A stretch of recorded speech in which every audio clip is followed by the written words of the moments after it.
नमस्कार साथियों, स्वागत है आपका नानक क्लासेस के इस यूट्यूब चैनल पर।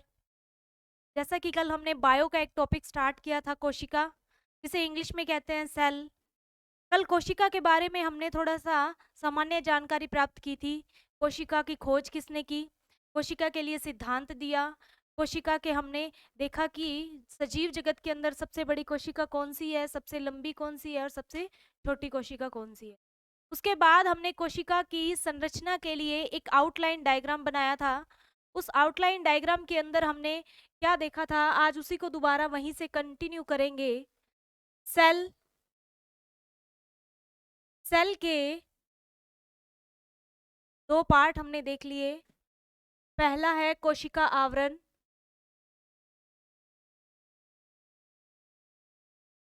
सेकंड है जीव द्रव्य। इसी कोशिका आवरण के यदि आगे पार्ट देखें हम, तो दो कोशिका के आवरण पाए जाते हैं या कोशिका के बाहर दो कवरिंग लेयर पाई जाती है। एक होती है कोशिका भित्ति और सेकंड होती है कोशिका झिल्ली।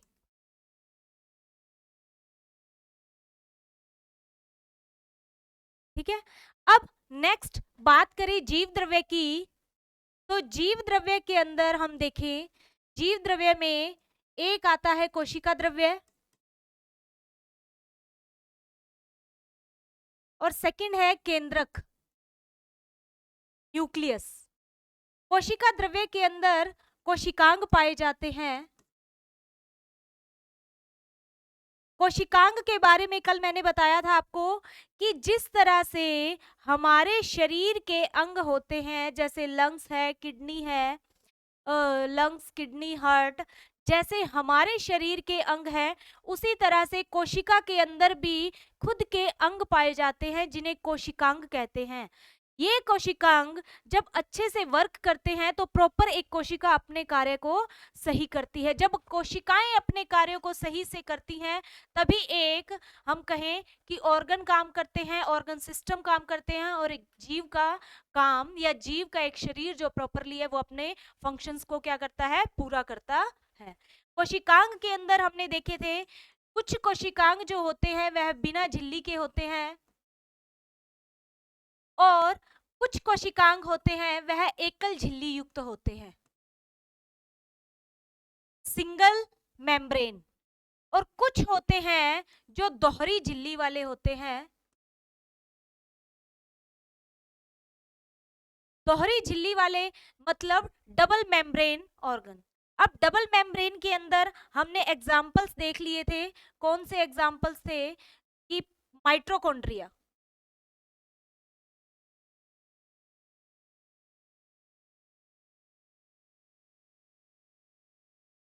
माइटोकॉन्ड्रिया, हरित लवक, इसको बोलते हैं क्लोरोप्लास्ट, इंग्लिश में बोलते हैं क्लोरोप्लास्ट। तो यहाँ हमने एकल झिल्ली वाले भी देखे थे। एकल झिल्ली के अंदर जैसे कि ईआर, जिसको हिंदी में बोलते हैं अंतःप्रद्रव्य जालिका या एंडोप्लाज्मिक रेटिकुलम, लाइसोसोम,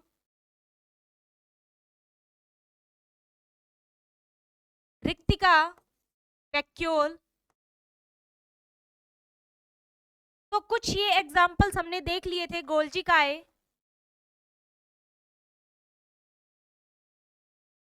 ये जो थे एकल झिल्ली वाले थे। और बिना झिल्ली वालों में बात करें हम, कौन से कोशिकांग है, राइबोसोम,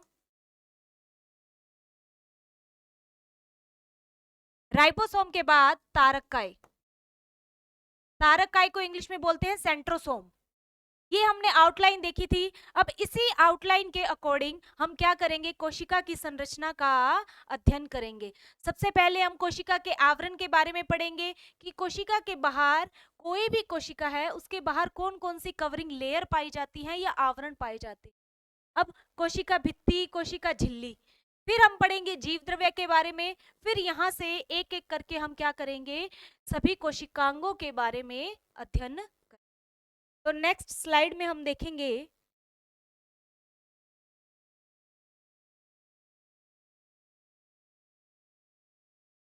कोशिका भित्ति, या इसको बोलते हैं सेल वॉल। कोशिका भित्ति,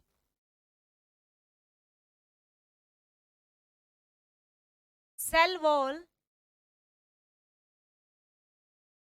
कोशिका भित्ति की बात करें तो यह जो संरचना है या यह जो लेयर है या आवरण जो है, यह केवल और केवल किन में पाया जाता है? पादप कोशिकाओं में पाया जाता है। पादप कोशिका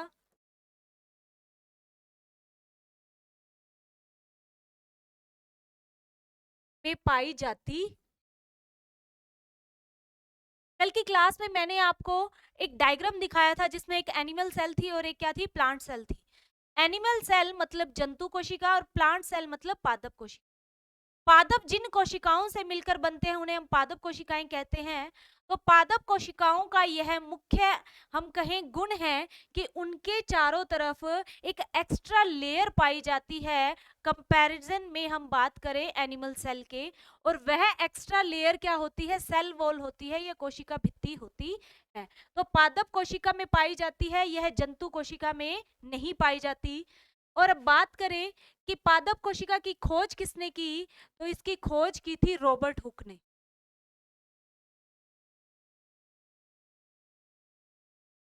रॉबर्ट हुक ने इसकी खोज की। पादप कोशिका कैसी होती है? डेड, मृत होती है। और यह क्या होती है? पारगम्य होती है।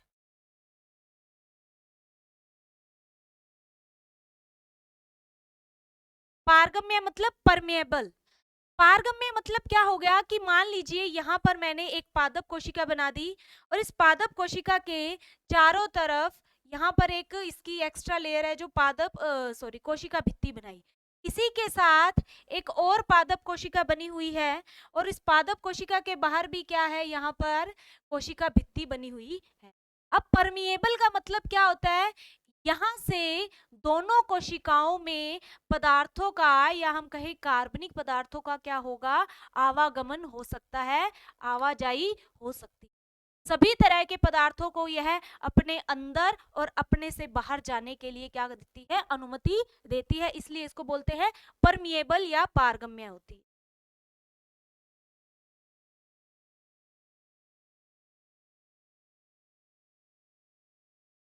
नेक्स्ट देखें, कोशिका भित्ति जो है यह पादपों में पाई जाती है। पादपों के साथ हम बात करें, पादपों में यह किसकी बनी होती है?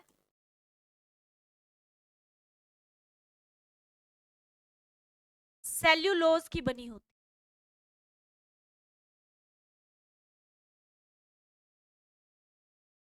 पादपों के साथ साथ यह और किन में पाई जाएगी?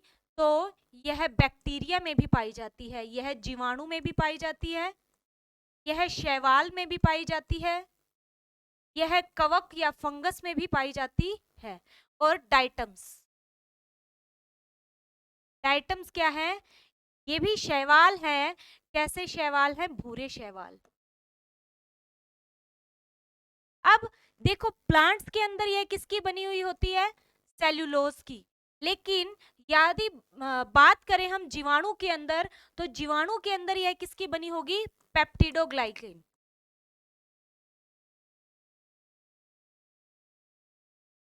पेप्टिडोग्लाइकेन की बनी होती है। शैवाल में यह सेल्यूलोज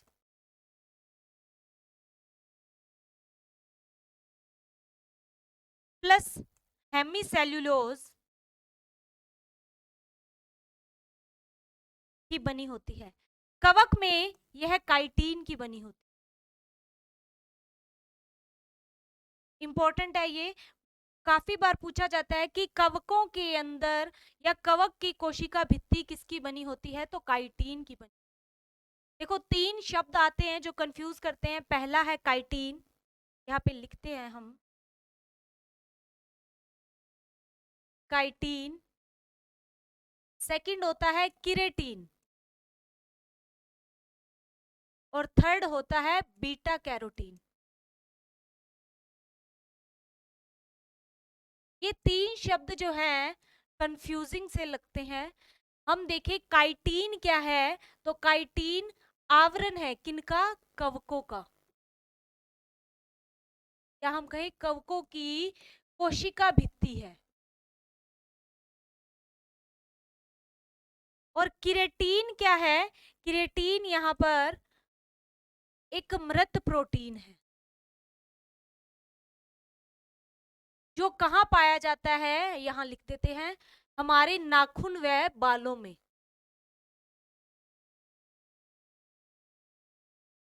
ठीक है, नाखून और बाल जो होते हैं यह किसके बने हुए होते हैं? यह एक मृत प्रोटीन होता है, डेड प्रोटीन होता है, जिसे हम कहते हैं किरेटिन। ये प्रोटीन डेड होता है, इसी कारण से जब हम अपने नेल्स काटते हैं या हमारे एक्स्ट्रा ग्रोथ के बाल काटते हैं तो हमें दर्द नहीं होता। फिर आता है बीटा कैरोटीन, तो यह एक वर्णक है।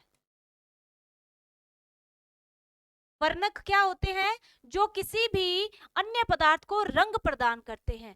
तो बीटा कैरोटीन कहाँ पाया जाता है? गाजर में पाया जाता है। और गाजर का पीला नारंगी रंग जो होता है वह इसी बीटा कैरोटीन के कारण होता है। ठीक है, गाजर का पीला नारंगी कलर जो होता है वो किसके कारण होता है? बीटा कैरोटीन के कारण ही होता है। तो ये तीन शब्द जो हैं सिमिलर से दिखाई देते हैं, इसी कारण से इनको यहाँ पे लिख दिया, यहाँ एक्स्ट्रा लिख लो, एक्स्ट्रा। अब यहाँ हम बात कर रहे थे किसकी?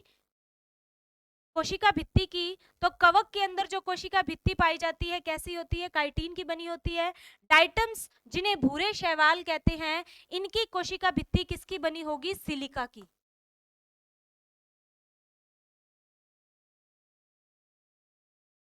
SiO2। भूरे शैवाल, इनकी स्ट्रक्चर जो होती है वह कैसी होती है? साबुनदानी की तरह।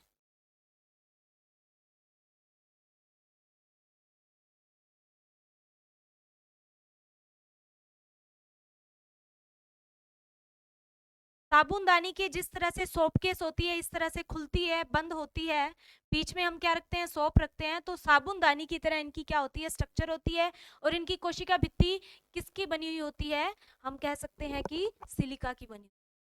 अब बात आती है कोशिका भित्ति के कार्य लिखें।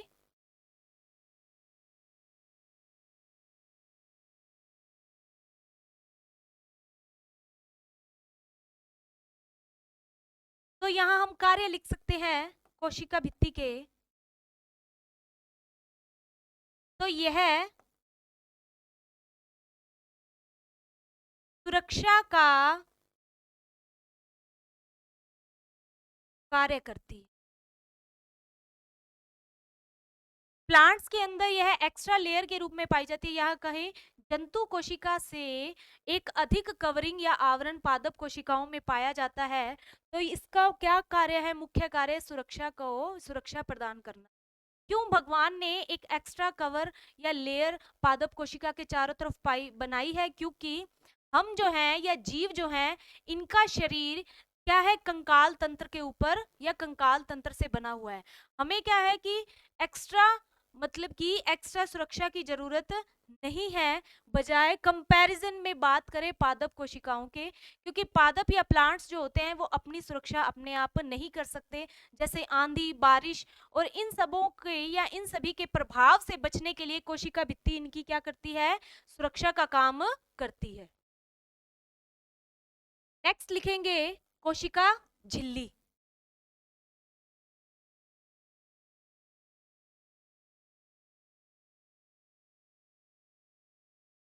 इंग्लिश में कहते हैं सेल मेम्ब्रेन। कोशिका झिल्ली या कहा जाता है कोशिका कला।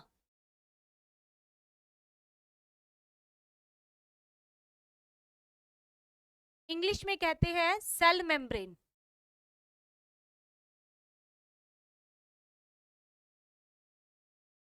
Plasma membrane.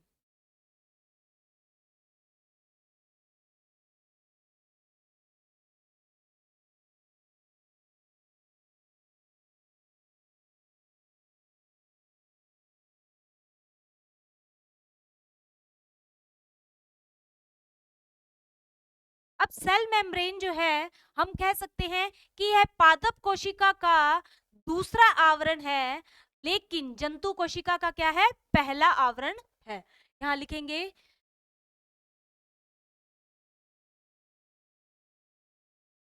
जंतु कोशिका का पहला आवरण, लेकिन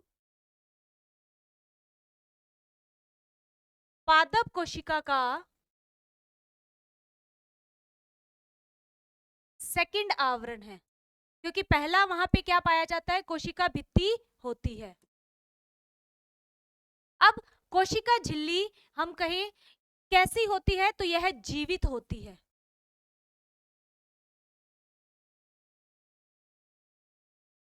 पीछे कोशिका भित्ति हमने देखी थी कैसे होती है, डेड होती है, लेकिन कोशिका झिल्ली जो है यह क्या होती है, जीवित होती है, चयनात्मक पारगम्य होती है, चयनात्मक पारगम्य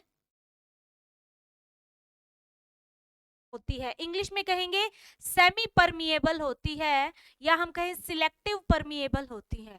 कहने का मतलब यह केवल कुछ स्पेसिफिक पदार्थों को ही अपने अंदर आने देती है और अपने अंदर से बाहर जाने देती है। जो इसकी जरूरत के होंगे उन्हीं ऑर्गेनिक सब्सटेंस को ये क्या करेगी, अपने अंदर आने देती है, और जो एक्स्ट्रा इसके यूज के नहीं होते उनको ये क्या करती है, बाहर की तरफ रिलीज करती है। यह बनी किसकी होती है, तो यह प्रोटीन प्लस फॉस्फोलिपिड की बनी होती है। फॉस्फोलिपिड की बनी होती है। प्रोटीन प्लस फॉस्फोलिपिड की क्या होगी, बनी होती है।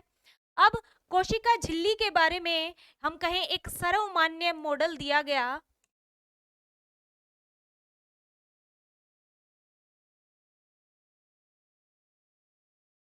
कोशिका झिल्ली की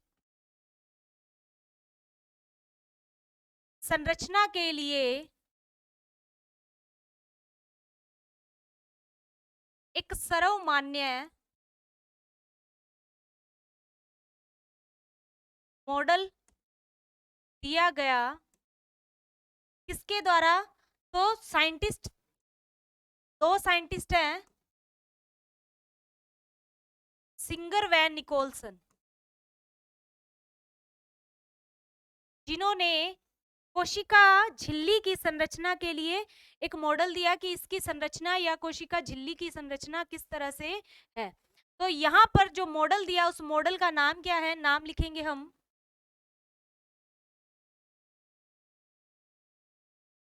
सरल मोजेक मॉडल।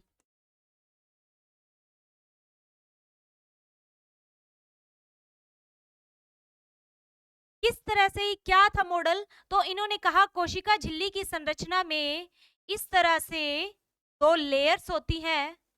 ये दो लेयर्स जो हैं किसकी बनी हुई है, यहाँ पे हम लिखेंगे ये बनी होती है फॉस्फोलिपिड की।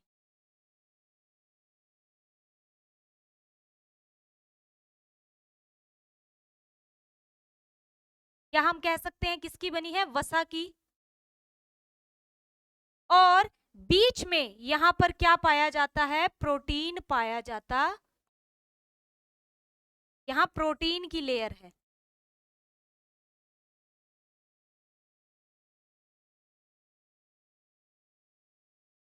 बीच में प्रोटीन की लेयर होती है और उसके दोनों ऊपर व नीचे की तरफ क्या होती है, यहाँ पे फॉस्फोलिपिड या वसा की लेयर होती है। यह जो मॉडल है इसको तरक मोजेक मॉडल भी कहते हैं, या इसको हम कहें सैंडविच मॉडल भी कहते हैं। अन्य नाम इसका लिखेंगे यहाँ पे सैंडविच मॉडल।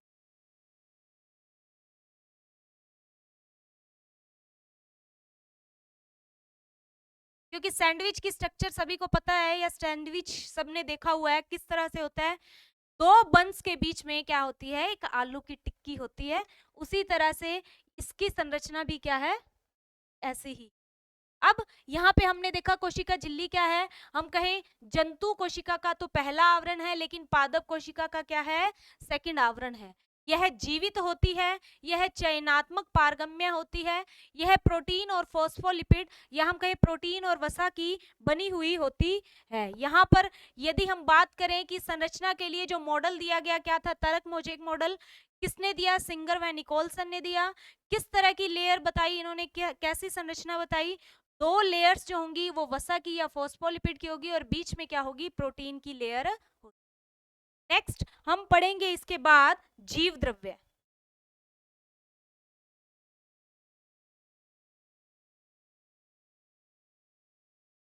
इंग्लिश में बोलते हैं प्रोटोप्लास्ट।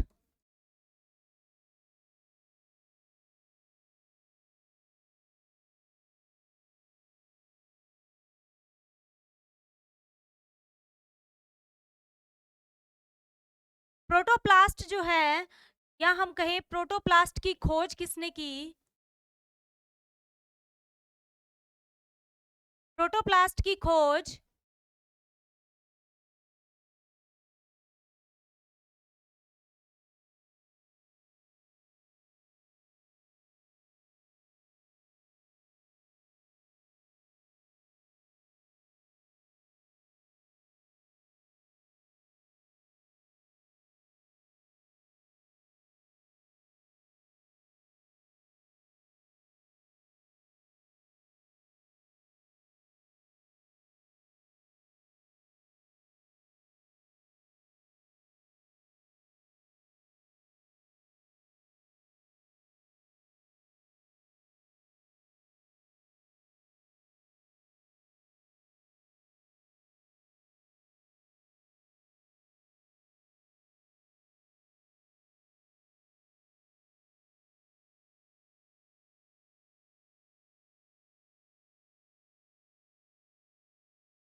जीव द्रव्य, जीव द्रव्य की या हम कहें प्रोटोप्लास्ट की खोज किसने की, ड्वार्जिन ने की।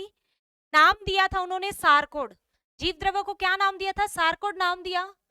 जीव द्रव्य नाम किसने दिया, वैज्ञानिक थे पुरकिंजे ने। और हक्सले नामक एक साइंटिस्ट आए जिन्होंने जीव द्रव्य के बारे में एक कथन था कि जीव द्रव्य जीवन का भौतिक आधार है। तो यह पेपर में एक बार पूछा भी गया है कि जीव द्रव्य के बारे में यह कथन किस वैज्ञानिक के द्वारा कहा गया, तो हक्सले के द्वारा कहा गया। अब जीव द्रव्य कैसा होता है, तो हम कहेंगे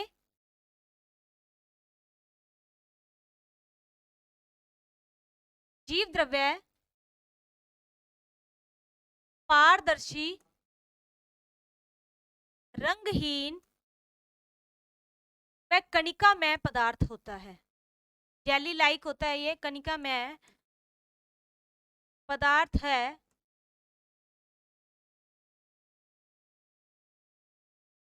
जीव द्रव्य में या हम कहें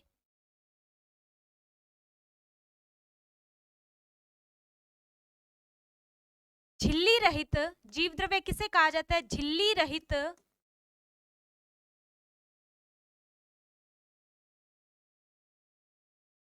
झिल्ली रहित जीव द्रव्य कहलाता है। यह झिल्ली रहित कोशिका का जो भाग होता है वह जीव द्रव्य या प्रोटोप्लास्ट कहलाता है।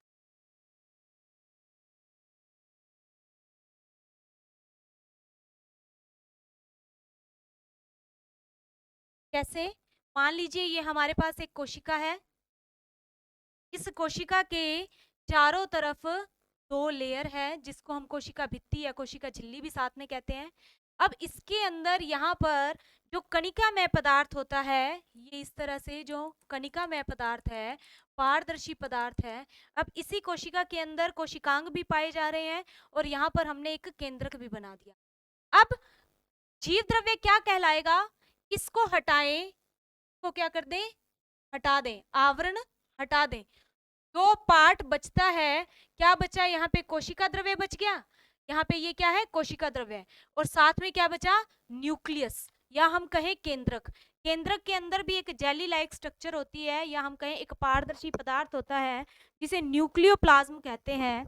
तो इन दोनों को संयुक्त रूप से क्या कहा जाता है, जीव द्रव्य कहा जाता है। तो हम लिख सकते हैं जीव द्रव्य क्या है, जीव द्रव्य संयुक्त रूप से किसे कहते हैं, तो हम कहेंगे कोशिका द्रव्य प्लस केंद्रक द्रव्य।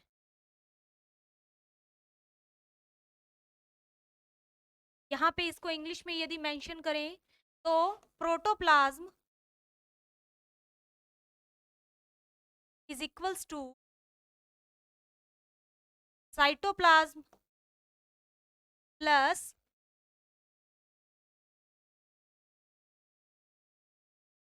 न्यूक्लियोप्लाज्म।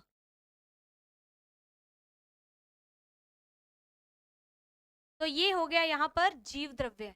जीव द्रव्य क्या है, यदि हम कोशिका की झिल्लियों को या बाहरी आवरण को हटा दें तो उसके बाद कोशिका द्रव्य प्लस न्यूक्लियस के अंदर या जो भी न्यूक्लियस को इंक्लूड करके किसका निर्माण होता है उसको हम क्या कह सकते हैं, जीव द्रव्य कह सकते हैं। तो इसके बाद हमने कोशिका के आवरण देख लिए, जीव द्रव्य देख लिया। अब हम जीव द्रव्य के आगे क्या आएगा, कोशिका द्रव्य, और कोशिका द्रव्य में जो कोशिकांग पाए जा रहे हैं उनके बारे में पढ़ेंगे। तो सबसे पहले हम दोहरी झिल्ली वाले कोशिकांग के बारे में पढ़ते हैं। तो पहला कोशिकांग पढ़ेंगे हम माइटोकॉन्ड्रिया।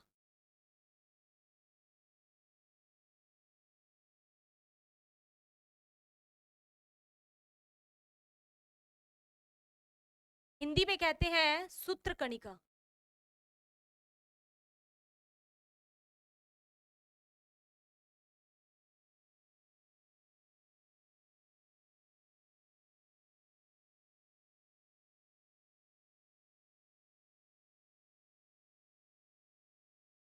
सूत्रकणिका या माइटोकॉन्ड्रिया।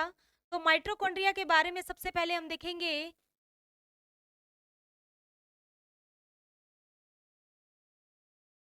खोज की थी इसकी अल्टमान ने, खोज की थी इसकी अल्टमान ने, लेकिन अल्टमान ने क्या नाम दिया था, लेकिन नाम क्या दिया था, बायोप्लास्ट।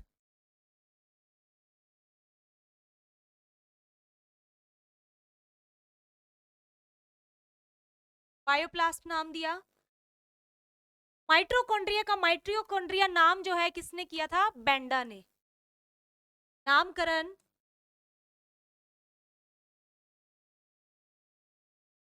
बेंडा ने किया।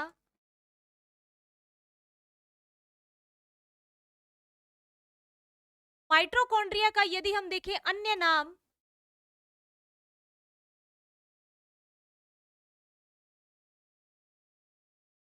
तो इसको कोशिका का पावर हाउस, बिजली घर,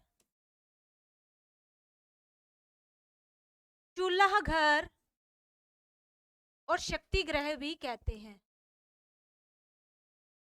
पेपर में बहुत बार पूछा जाता है कि कोशिका का शक्ति ग्रह किसे कहा जाता है, कोशिका का चूल्हा घर किसे कहा जाता है, कोशिका का बिजली घर किसे कहा जाता है, तो वो क्या है, माइटोकॉन्ड्रिया है।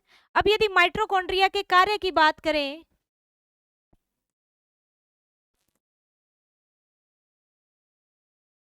कार्य से पहले थोड़ी संरचना के बारे में देखते हैं। माइटोकॉन्ड्रिया की संरचना देखें,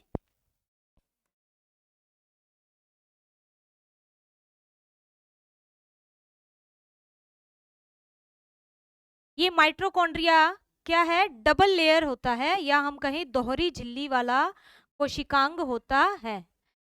माइटोकॉन्ड्रिया की आंतरिक झिल्ली जो होती है या इनर मेम्ब्रेन जो होती है, यह एक अंगुली नुमा, जिस तरह से हमारी उंगलियां होती है उंगली नुमा उभार बनाती है, जिसे हम क्या कहते हैं, क्रिस्टी कहते हैं। क्या है ये, क्रिस्टी है। अब यहां पर हमने देख लिया, ये बाहरी कवरिंग हो गई, बाहरी आवरण, और ये यहाँ पर जो इस तरह से संरचना बनाई हुई है जो क्रिस्टी के रूप में, ये क्या है, इसका आंतरिक आवरण है। क्रिस्टी यहाँ पर, क्रिस्टी के ऊपर कण पाए जाते हैं जिनको क्या बोलते हैं, F1 कण बोलते हैं, और इन्हीं कणों के ऊपर, या हम कहें यहीं पर क्या चलता है, ऊर्जा बनाने के लिए क्रेब्स चक्र का क्रेब्स चक्र यहाँ पे पूर्ण होता है। अब माइटोकॉन्ड्रिया के अंदर यदि हम इसके कार्य देखें,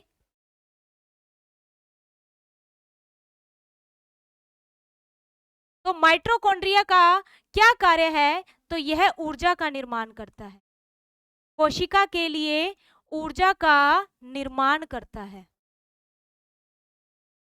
और ऊर्जा का निर्माण किस रूप में होता है, एटीपी के रूप में। और एटीपी क्या है, ऊर्जा की मुद्रा।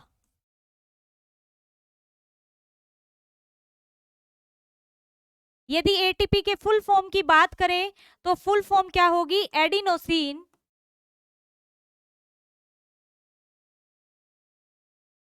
ट्राइफॉस्फेट। Adenosine triphosphate. जिस तरह से हमारी जो अर्थव्यवस्था है या हमारी करेंसी क्या है, रुपया है, उसी तरह से कोशिका के अंदर ऊर्जा की मुद्रा क्या होती है, ऊर्जा की मुद्रा होती है एटीपी, एडिनोसिन ट्राइफॉस्फेट। और यदि हम देखें एक्स्ट्रा इसके बारे में, तो माइटोकॉन्ड्रिया के अंदर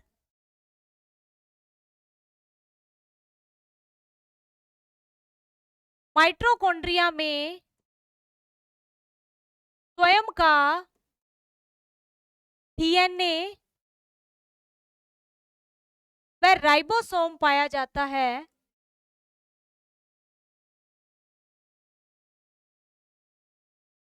जिसके कारण इसे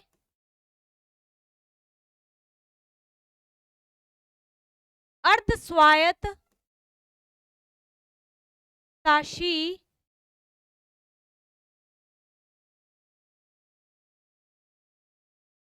अर्ध स्वायत्त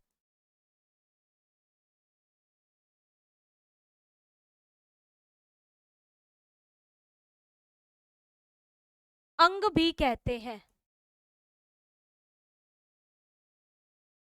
इंग्लिश में कहेंगे इसको सेमी ऑटोनोमस ऑर्गन। क्या मतलब हुआ इस लाइन का, जिस तरह से कोशिका जो है, कोशिका के अंदर डीएनए होता है, राइबोसोम होता है, उसी तरह से कोशिका के अंग जिसको हम माइटोकॉन्ड्रिया कह रहे हैं, माइटोकॉन्ड्रिया के अंदर खुद का डीएनए पाया जा रहा है, डीएनए के साथ साथ राइबोसोम पाया जा रहा है। तो यह अपने लिए भोजन, या हम कहें वो स्वयं तैयार कर लेता है, कोशिका के ऊपर डिपेंड नहीं करता, इसीलिए इसे अर्ध स्वायत्तशासी अंग कहते हैं। मतलब हाफ, पूरा कोशिका इसके ऊपर कंट्रोल नहीं करती, इसका खुद का भी अपने ऊपर क्या रहता है, कंट्रोल रहता है, इसीलिए इसे अर्ध स्वायत्तशासी अंग भी कहते हैं। या हम ये भी कह सकते हैं कि कोशिका के अंदर एक और कोशिका, कोशिका के अंदर एक और कोशिका,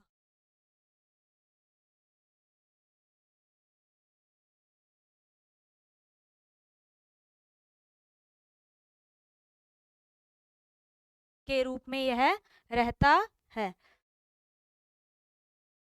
नेक्स्ट पढ़ेंगे हम, ये माइटोकॉन्ड्रिया के बारे में पढ़ लिया। माइटोकॉन्ड्रिया में क्या देखा हमने,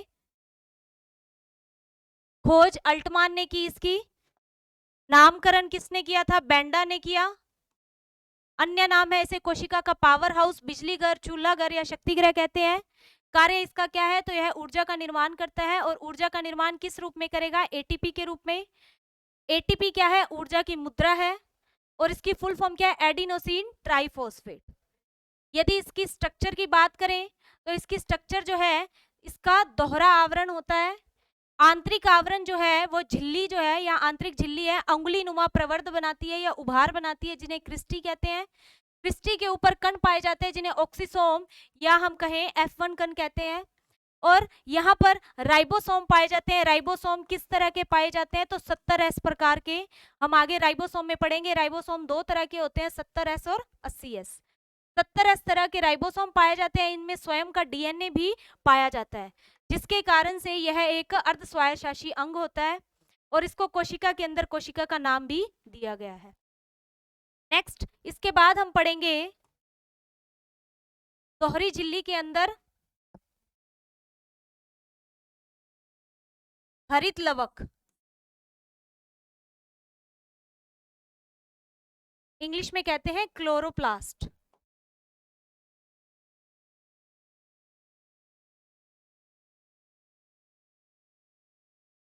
क्लोरोप्लास्ट या फिर हरित लवक। अब क्लोरोप्लास्ट जो है यह किन में पाया जाता है? तो यह केवल पादपों में पाया जाता है। यह केवल पादपों में या हम कहें पादप कोशिका में पाया जाता है। पादप कोशिका में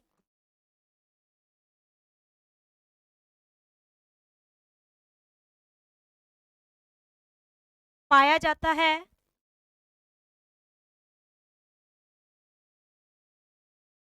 क्लोरोप्लास्ट में भी या हरित लवक में भी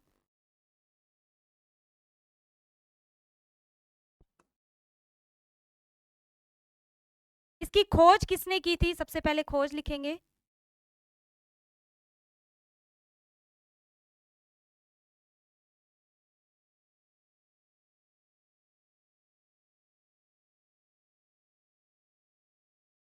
खोज की थी शिम्पर ने।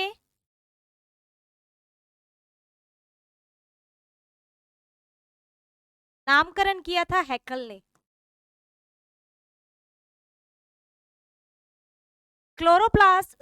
क्लोरोप्लास्ट यह 3 प्रकार का होता है।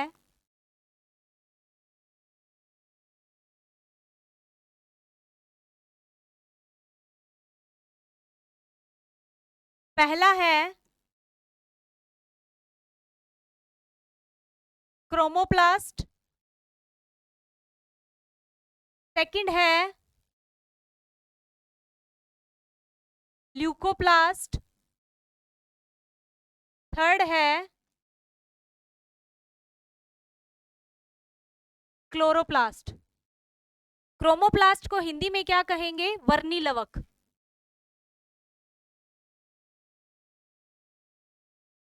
वर्णी लवक, अवर्णी लवक और हरित लवक। एक मिनट, यहाँ पे हेडिंग डालेंगे प्लास्टिड। हरित लवक की बजाय यहाँ हेडिंग डाल लेंगे प्लास्टिड लवक।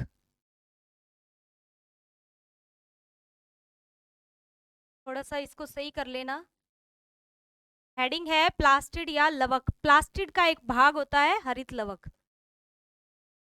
अब वर्णी लवक जो है, या हम कहें वर्ण का मतलब क्या होता है? रंग प्रदान करना। यह पादपों को रंग प्रदान करते हैं। पादपों के अंदर या प्लांट्स के अंदर हम जितने भी कलर देखते हैं, जैसे गेंदे का कलर येलो है या गुलाब का रंग रेड है, तो जितने भी कलर हमें दिखाई देते हैं प्लांट्स के अंदर, वो क्रोमोप्लास्ट के कारण या वर्णी लवक के कारण होते हैं। अब कुछ यहाँ पर हम एग्जाम्पल देख लेते हैं, जैसे टमाटर का लाल रंग,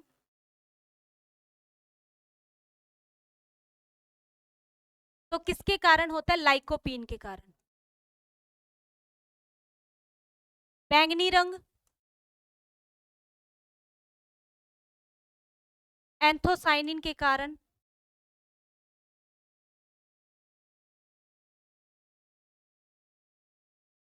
गाजर का पीला नारंगी रंग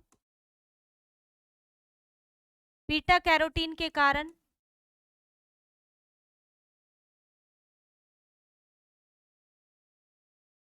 पत्तियों का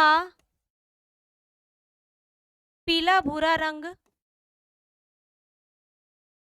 ज़ैंथोफिल के कारण। तो ये क्या है, कुछ वर्णक हैं जो पौधों को क्या करते हैं, रंग प्रदान करते हैं। यहाँ पर ये हो गई हमारे पास क्रोमोप्लास्ट की बात, कि क्रोमोप्लास्ट जो है वो क्या करेंगे, प्लांट्स के अंदर कलर शो करते हैं। सेकंड बात करेंगे हम ल्यूकोप्लास्ट। तो ल्यूकोप्लास्ट को हिंदी में क्या कहते हैं, अवर्णी लवक। मतलब कि ये जो है प्लांट को रंग प्रदान नहीं करते हैं। तो यहाँ लिखेंगे यह रंग प्रदान नहीं करते। इनका मुख्य कार्य क्या है, यह भोजन को संचय करते हैं, भोजन का संचय करते हैं। और संचय भोजन पादपों के अंदर भोजन किन किन रूप में संचित होता है, तो वो 3 फॉर्म के अंदर हो सकता है या 3 पोषक पदार्थ के रूप में होता है। फर्स्ट है कार्बोहाइड्रेट के रूप में, जैसे कि आलू, चावल, ये सब इनमें क्या पाया जाता है, स्टार्च पाया जाता है, या हम कहें कार्बोहाइड्रेट होता है। अब सेकंड हम देखें प्रोटीन के रूप में, तो दालें हैं, यह क्या है, प्रोटीन का सोर्स है। इसके बाद हम देखें फैट या वसा के रूप में, तो वसा के रूप में हम देख सकते हैं जिनमें से हमें तेल निकलता है, मूंगफली हो गया, तिल हो गया, तो इनमें से क्या निकलता है, तेल निकलता है। तो ये फैट के रूप में क्या हो गया, भोजन का संचय हो गया। अब फर्स्ट जो कार्बोहाइड्रेट का संचय करते हैं या स्टार्च का संचय करते हैं, उनको अवर्णी लवक के अंदर क्या कहा जाता है, तो एमाइलोप्लास्ट। एमाइलोप्लास्ट क्या करते हैं ये, तो हम लिखेंगे यह कार्बोहाइड्रेट का संचय या स्टार्च लिख दो। एमाइलोप्लास्ट के अंदर कार्बोहाइड्रेट संचय होता है। सेकंड देखेंगे यहां पर जो प्रोटीन के रूप में संचय करते हैं, सॉरी, प्रोटीन के रूप में संचय करते हैं, उनको बोलते हैं इलियोप्लास्ट या प्रोटीनोप्लास्ट भी कह देते हैं उनको। यह संचय किसका करेंगे, प्रोटीन का।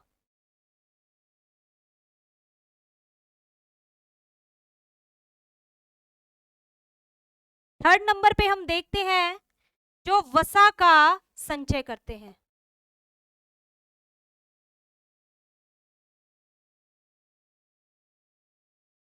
वसा का संचय करते हैं, उनको बोलते हैं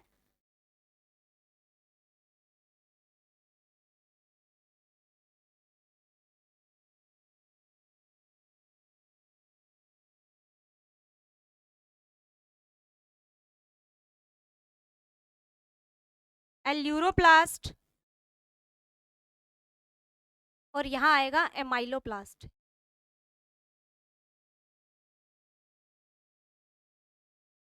ये हो गए हमारे पास अवर्णी लवक। नेक्स्ट हम बात करेंगे क्लोरोप्लास्ट।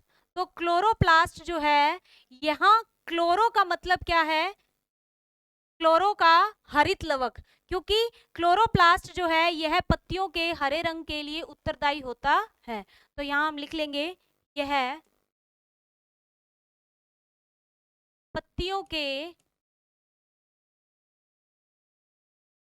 हरे रंग के लिए उत्तरदायी है। और पत्तियों का हरा रंग होता किस वजह से है, तो इनमें एक वर्णक पाया जाता है जिसको हम कहें, या पिगमेंट पाया जाता है, यहाँ लिख लेते हैं पिगमेंट,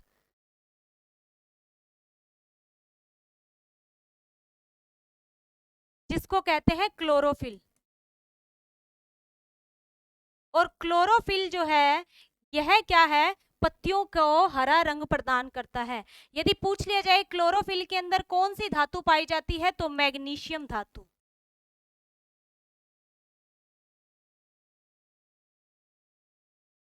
क्या पाई जाती है, मैग्नीशियम धातु पाई जाती है।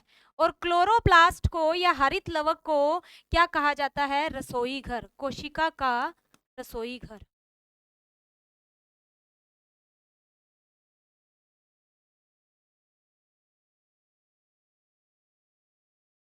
क्योंकि क्लोरोप्लास्ट में या हरित लवक में प्रकाश संश्लेषण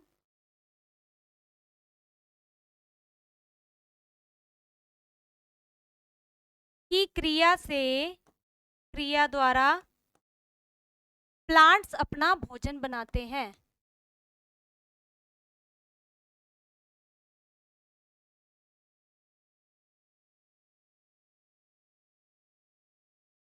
क्या करते हैं? प्लांट्स अपने लिए भोजन का निर्माण क्लोरोप्लास्ट के अंदर एक प्रकाश संश्लेषण की प्रक्रिया द्वारा करते हैं। क्लोरोप्लास्ट के अंदर हम यदि और बात देखें तो क्लोरोप्लास्ट भी क्या है? एक अर्ध स्वायत्तशासी अंग है, क्योंकि इसके अंदर स्वयं का क्या पाया जाता है? यहाँ थोड़ा सा ऊपर करते हैं। क्लोरोप्लास्ट में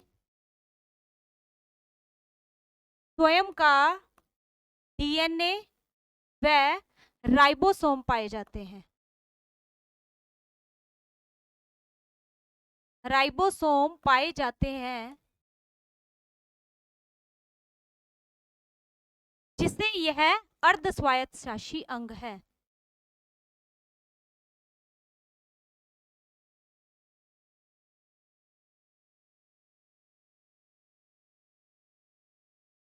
अर्ध स्वायत्तशासी अंग है।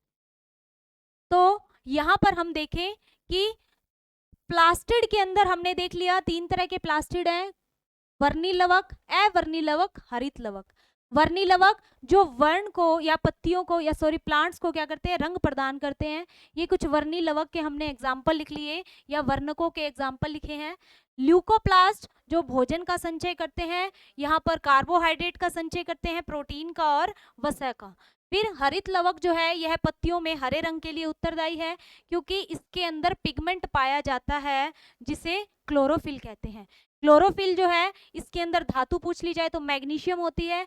कोशिका का रसोई घर कहते हैं हरित लवक को। क्यों कहते हैं? क्योंकि पौधों के अंदर या प्लांट्स में पत्तियों में प्रकाश संश्लेषण की प्रक्रिया के द्वारा ये अपने लिए भोजन का निर्माण करते हैं। इसमें स्वयं का डीएनए व राइबोसोम पाया जाता है, जिसके कारण से यह माइटोकॉन्ड्रिया की तरह अर्ध स्वायत्तशासी अंग होता है। यहाँ पर एक नोट लगाएंगे हम, पत्तियों में या हम कहें पत्तियों हरे रंग की होती है, लेकिन पत्तियों का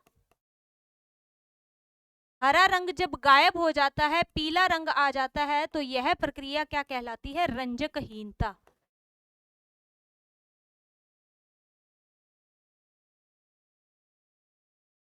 इंग्लिश में बोलेंगे एल्बिनिज्म। ठीक है, पत्तियों का पीला रंग जो है क्या कहलाता है? रंजकहीनता कहलाता है या एल्बिनिज्म कहलाता। तो आज की क्लास के अंदर इतना ही, बाकी हम कल इसी के आगे कंटिन्यू करेंगे। धन्यवाद।